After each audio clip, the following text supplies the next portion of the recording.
ମହାବିଦ୍ୟାଳୟ ଅଧ୍ୟକ୍ଷ କିପରି ସେ ୱାର୍ଲଡ ଏଡ୍ସ ଡେ ବିଷୟରେ ଆମର ଏକ ସଚେତନତା କାର୍ଯ୍ୟକ୍ରମ ଆମ ସିମୁଳିଆ କଲେଜ ପରିସରରେ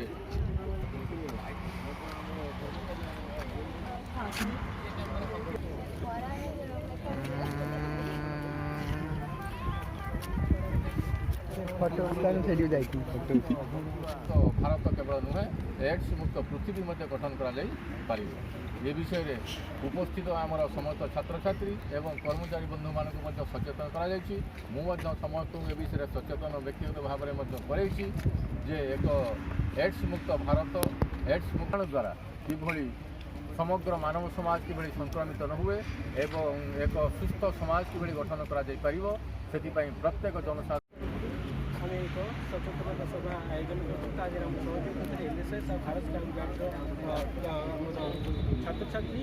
ଏଇ ଯେଉଁ ସଭାଟା ଆୟୋଜନର ମୁଖ୍ୟ ଉଦ୍ଦେଶ୍ୟ ହେଉଛି ସମଗ୍ର ବିଶ୍ୱରେ ଯେଉଁ ଏଡ୍ସ ଏକ ମହାମାରୀ ବ୍ୟାଧି ରୂପରେ ବ୍ୟାପି ଯାଇଛି ତାକୁ କେମିତି ଆମେ ମୂଳରୁ ନିପାତ କରିବା ସେଥିପାଇଁ ଆମେ ଆମ ମହାବିଦ୍ୟାଳୟରେ ପଢ଼ୁଥିବା ଆମ ଛାତ୍ରଛାତ୍ରୀମାନେ କରାଯାଇପାରିବ ନାହିଁ ଆମର ପ୍ରୟାସ। ତେଣୁ ଆମର ଛାତ୍ରଛାତ୍ରୀମାନେ ବହୁ ସଂଖ୍ୟାରେ ଯୋଗଦାନ କରିଥିଲେ। ସମସ୍ତଙ୍କ ମଧ୍ୟରେ ଏଥିରେ ସକ୍ରିୟ ଭାବରେ ଅଂଶଗ୍ରହଣ କରିଥିଲେ। ଆଲୋଚନା ଚକ୍ରରେ